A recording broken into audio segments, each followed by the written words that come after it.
how to invest in IPO through Nuvama Markets App. Open the app and visit IPO section from the left-hand side menu under Primary Markets.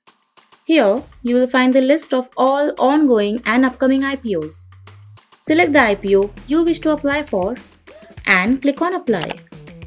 You can view all the details here.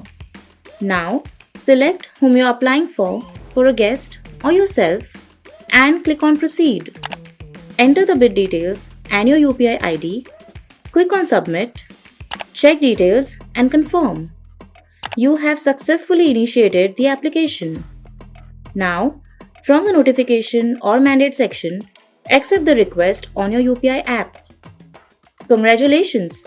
You have successfully applied for the IPO.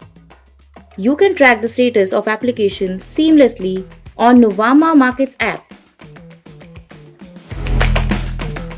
Investment in securities market are subject to market risk. Read all the related documents carefully before investing.